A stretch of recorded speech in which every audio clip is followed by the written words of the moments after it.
Got me. It worked. Nice. We're live. I think we're live. Sick. Emily Atkin. Oh, I'm so excited to talk to you. Huge supporter and fan, of course, of Heated, and your latest conversation, one of the most important on the issue out there, period, with Bill McKibben. Congrats on that. And Heated's You're so nice. continue. Well, I mean, is it nice or is it I think it's very important the work that you're doing, and there's not enough of it, and certainly not in your style. Like what you are doing, what you've been doing with Heated is so important. And I was just thinking, as we're going live here, like not only do we not talk about climate in mainstream media enough, we certainly don't like do live segments on cable news or anything, because when would we, I guess? Thoughts on the media's attention to the subject? Every time I go somewhere now and people ask me what I do and I say I'm a climate journalist, it's so funny. I'm always like, yeah, it's actually really fun because I just get to make stuff up all because it's fake. So I just and that seems to get their attention. Whatever it takes to get their attention. If it's not going to be the actual climate or the science. So much to talk with you about. You've got some obviously always great and important original reporting at Heated, but I wanted to get your broad contours looking at, we haven't talked, and I haven't really talked enough about climate since the election. So Trump is back. They're erasing data. They're getting rid of regulations. They're getting rid of incentives for clean energy. There's so much to discuss. It's real hard to keep track. How do you keep track of what they're doing at all the important federal agencies, et cetera? Oh, I don't. Thanks for asking. I mean, I try my best, obviously, but I sort of had to, and I think this is good for anybody that cares about climate, like understand that their strategy is to overwhelm you, right? They had their whole Project 2025 coming in. They were prepared this time. And, they're flooding the zone with deregulatory actions and defunding actions. And if you're going to stay sane, you're not going to be able to keep up with it. All you got to know is that they're trying to dismantle all of it, like the entire climate infrastructure in government. And so the question for you is like, okay, well then as a person that cares about climate, what can I do to break through that? Or like, what is there still left to do as an individual now that this is happening? And very difficult to stop it, considering we have a full Republican government, right? That doesn't think climate change is real or, doesn't care to, based on who runs their campaigns, right? Exactly. Yeah.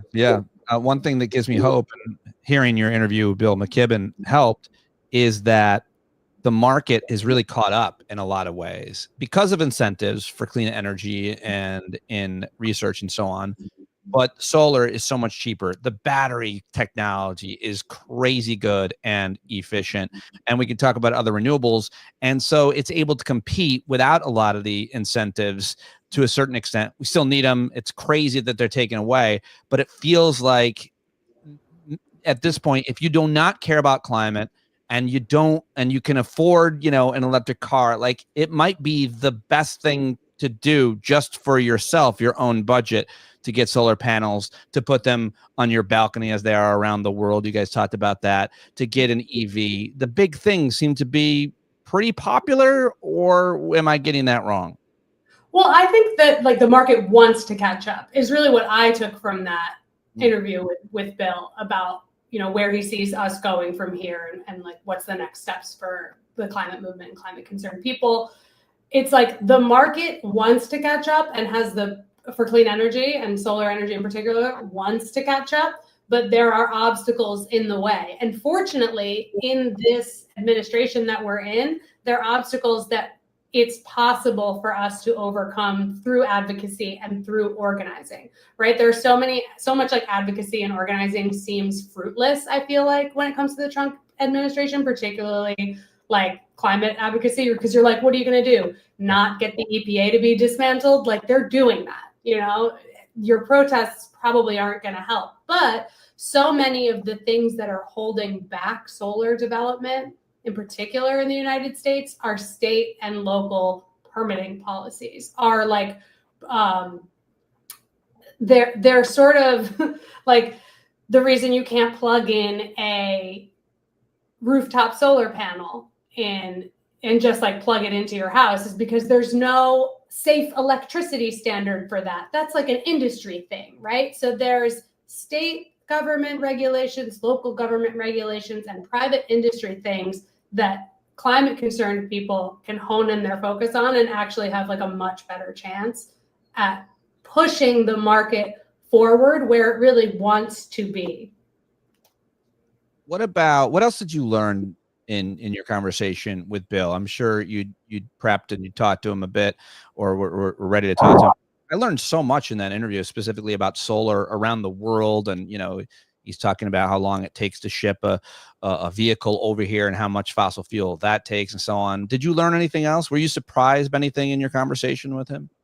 Yeah, the one thing that I was really surprised by was how much the large-scale adaptation of solar in particular has the potential to displace fossil fuels, which are our number one climate problem and environmental problem, right? Because I think that I have this overall feeling or idea that, yeah, you can push for renewable energy, but it's not going to do anything unless you also take away the fossil fuel on a climate when we're talking about climate change, right? Yeah. But like in California, he threw out the statistic, and I fact checked it with the researcher that he got it from, and I thought it passed muster, which was that from 2 years ago, California is using 40% less fossil fuels than 2 years ago to generate electricity than it did because of the proliferation of solar.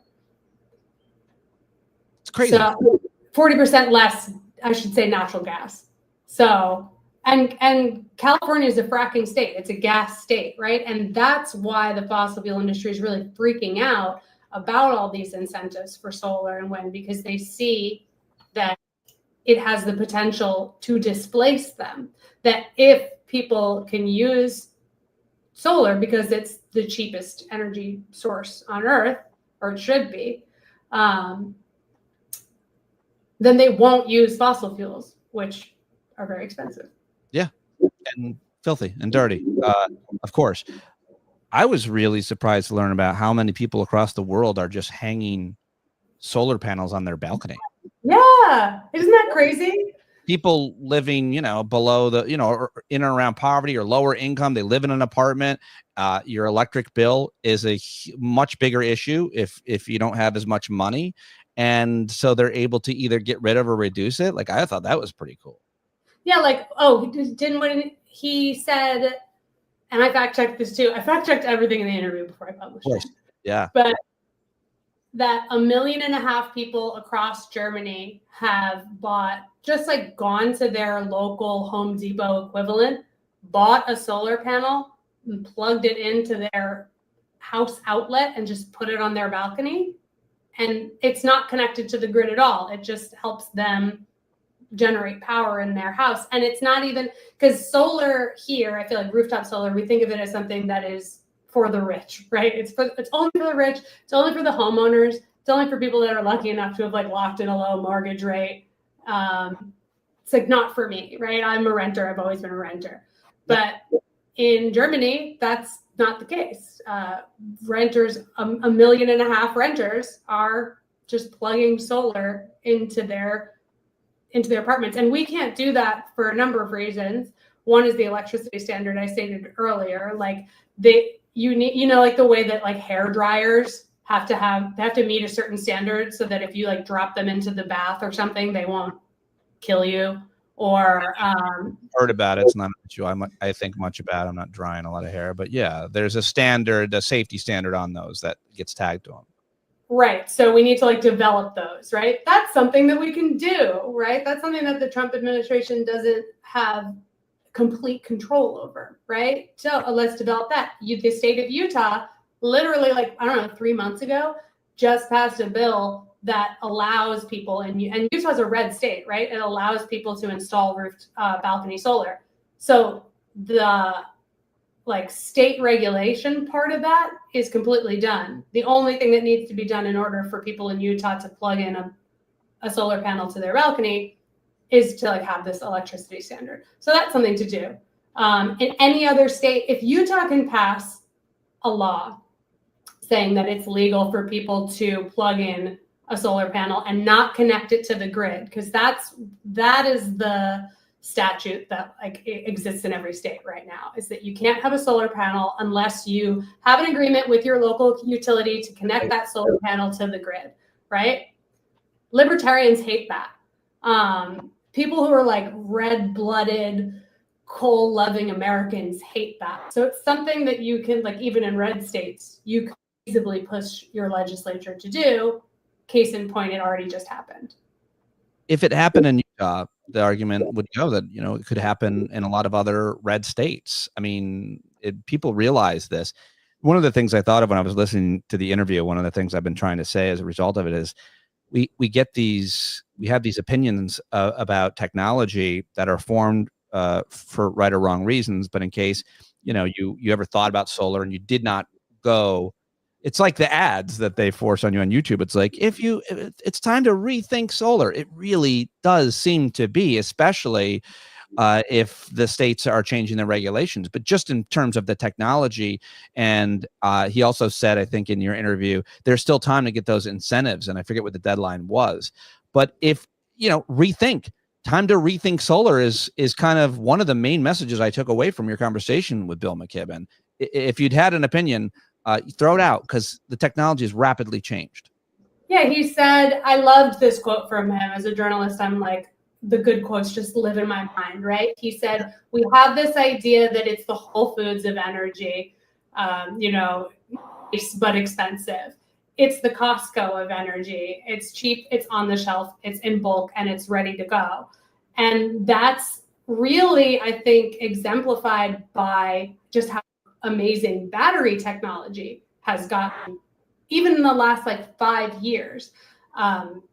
In Vermont, where Bill lives, who's talking about how the biggest power plant in the state is actually all of the batteries that people own that are in their basements that store the solar energy that they produce from their roofs, because so many people in Vermont have solar.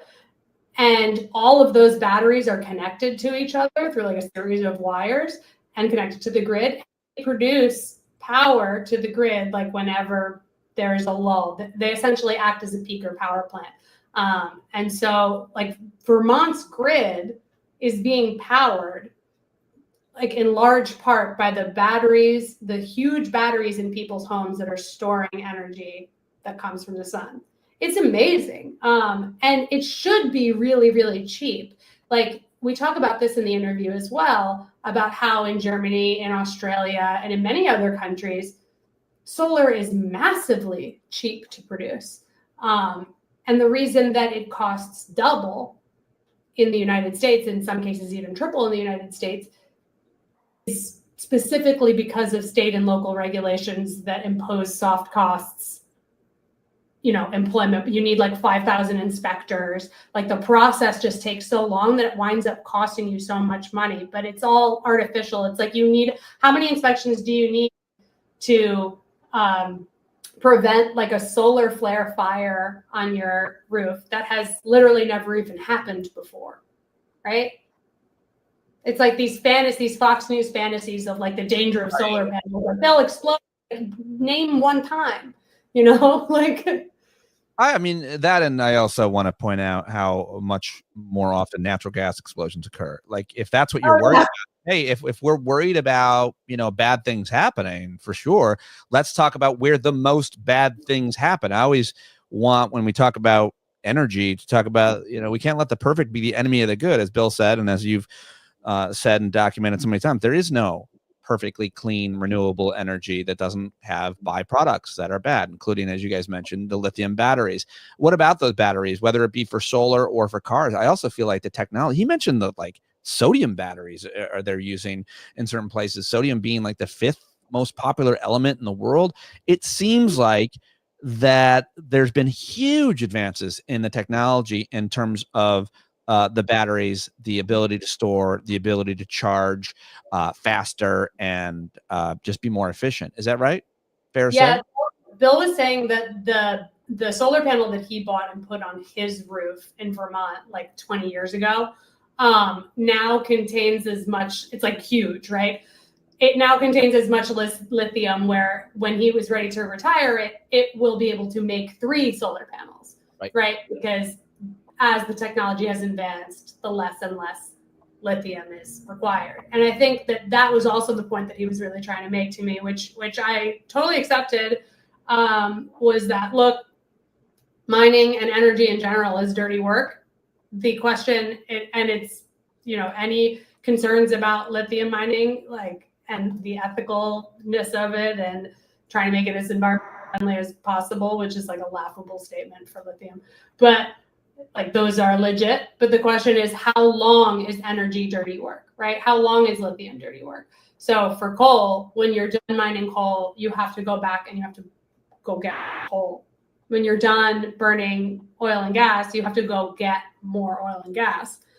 What's cool about lithium is that it's reusable. So you can take a solar panel that's done and recover a good chunk of the lithium and repurpose it. So eventually the hope would be, and we know how great corporations are about recycling, so it would need to really be pushed, but the hope would be that eventually you would not need to be mining for a ton of lithium. The other thing is that a solar panel lasts, let's say 20, 30 years, right? Whereas the coal that you mined lasts for, I don't know, a day, a week, maybe. The amount that you have to keep going into the earth, keep mining, is so much more than a solar panel. I think Bill was talking about how like such a massive percentage of the amount of ship traffic every single day is just shipping coal and oil back and forth between countries. It was the most important point that he made. Like, I was listening to that interview, and in case people haven't heard it, just go to Heated. You can listen to it. I put it on my podcast today, but you can go to heated.world and listen to it on Substack. I mean, because when I was listening to it, I was trying to pull clips from it. I was like, fuck this. Just gonna play the whole thing. There's so many important points in the conversation that you guys had. Well, let me ask you about just 2 more questions, big questions, I think. Just media's attention and our attention. This has always been a top issue for me. I've always cared deeply about it. I've tried to be the change I want to see, try to do the right thing, try to advocate for the right policies and people, talk to young people. I do everything I can, but even for me, this issue has waned a little bit behind the demise of democracy, the rise of fascism, the deportation of everybody that isn't white, and what's happening in Gaza. Like, there's so many things that seem so much more imminent, and yet climate is still such a huge and important issue. And I wonder what you feel like, or what your data tells you the attention on the issue has been, seeing as that you cover it for a living. I mean, it's tough, right? Like I feel that as a climate reporter, and I have to remind myself that, like, if I'm paying attention to, if I care about something that even touches climate a little bit, like the deportation of Americans, obviously that touches, migration is a huge climate issue, and advocating for, fair and just migration policies is being a climate activist. Yeah. Right. Sure. In its own way. The climate is so intersectional and it touches so many things. So I remind myself of that constantly. Being an anti-war activist is being a climate advocate in some way. Like, the climate cost of war is massive. The ecological, there's an ecocide in Gaza as well as a genocide. Sure. So it's, these things touch each other. I will say that, like, Heated is doing well. So people still care a lot, like people care about the climate, they care about the environment, and they want to know, and they especially want to know about AI, like the AI boom, the tech boom. And that, by the way, is another huge area where, like, people can be effective, because private companies are not controlled by Trump, even though he's trying to control them, right? Like, the market is still determined by us, the people, the consumers. So we have power in our dollars and we have power with corporations. And so I'm really like trying to focus on AI and tech and the climate and water impact. People care about that. And I think what I'm really seeing is that people are overwhelmed by the amount of climate and environment stuff, and they do not care, as we were saying in the top of this conversation, they do not care to know every single thing. They want it contextualized for them. They can just be informed enough to know, like, okay, Trump is dismantling the environmental and climate regulatory state. Is there anything I can do? If not, I'm going to move on to something that I can do something about and that I can change the conversation about. Yeah, I like that. That was the last thing I was going to ask you. What is being done? Again, hard to keep track of it all. This was the plan. It's always been the plan. Fossil fuel money still matters a huge amount to electoral politics, and it's kind of cultural, right? The right loves burning fossil fuel. I think partly just to trigger people who like clean air and are environmentalists and so on.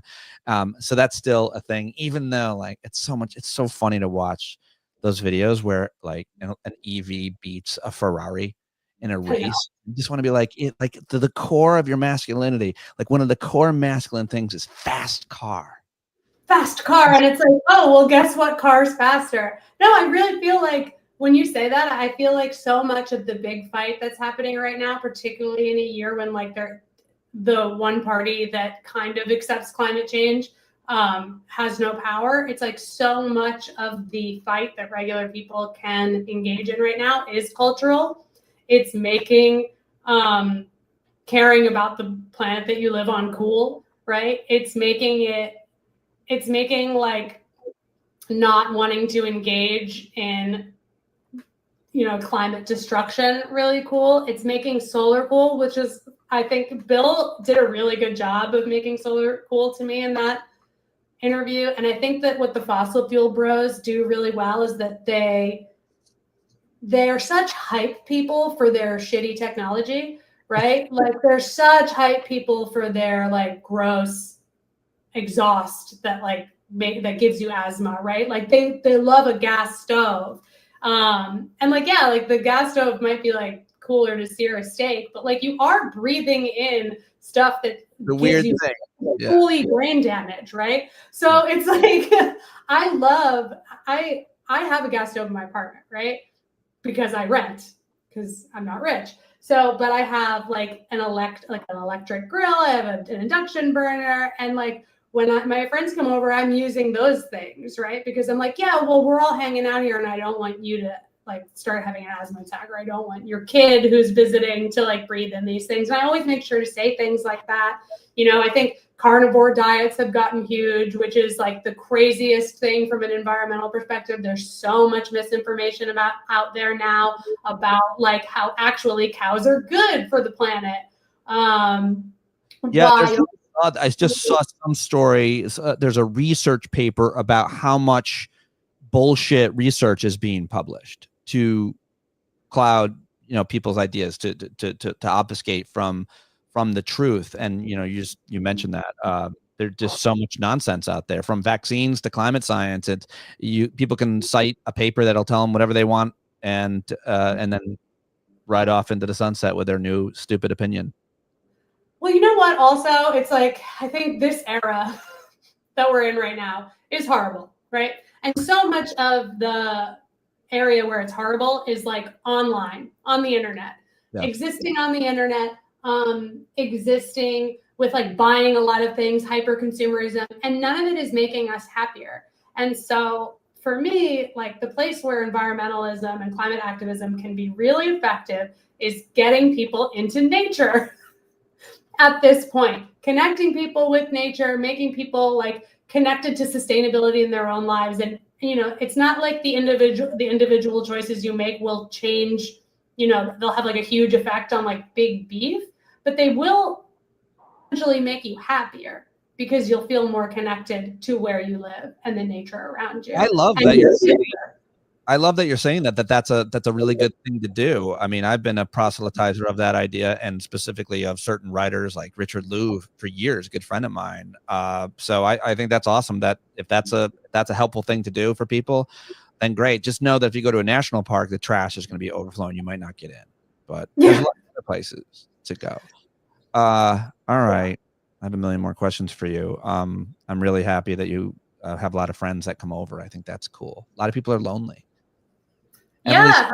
I have friends over. I cook for them. Like, wow, what's that like? Friends, they come over. You guys hang out.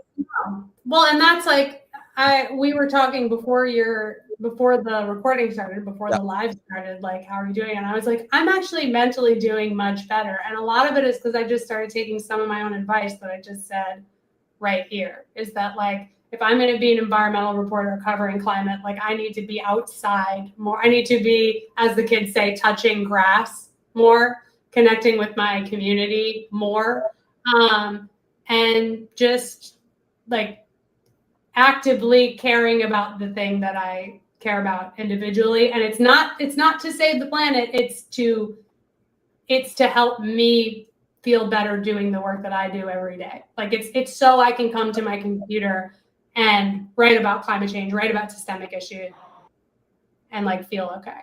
Love it. The next time I have the opportunity to talk to you, I want to try to come and do it somewhere outside live.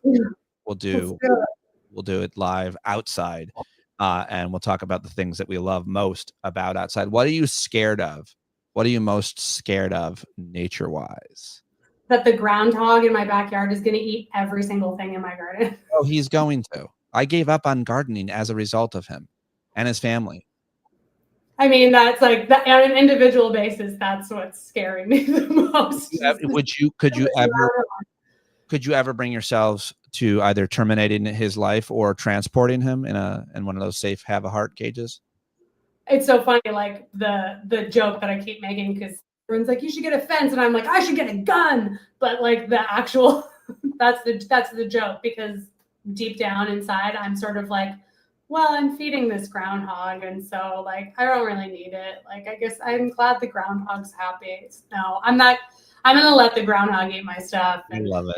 My friend actually told me that if I buy this like weird pine soap and hang it around my garden in pantyhose, that animals don't like the smell of that, and maybe that'll keep them away. Your friend is wrong, and I'm here to tell you I'm so bitter because I tried everything. I stood there in pantyhose, covered in Irish Spring soap, dressed Rambo, and they walked a groundhog walked up to me, gave me the middle finger, ate my shit. They're amazing. They're amazing. That sounds like a Philadelphia groundhog. That's what I have. They're the worst and the best. Listen, Emily, I always appreciate your time and your work. If people aren't subscribed right now, go now. Heated.world. I could never cancel my subscription to Heated.world because it feels like I'm canceling on the planet and all the critters. Yeah. That's why I feel like I'm supporting your work. Yeah, but the larger. Yeah. Tell everybody. All right, I'm going to hit end and say goodbye to you, but thanks everybody for watching. I'll be back here live at 3 o'clock, by the way, with John Fugelsang. So come on back and join me with him, but I'm going to say bye to Emily. Thanks very much for watching. Bye.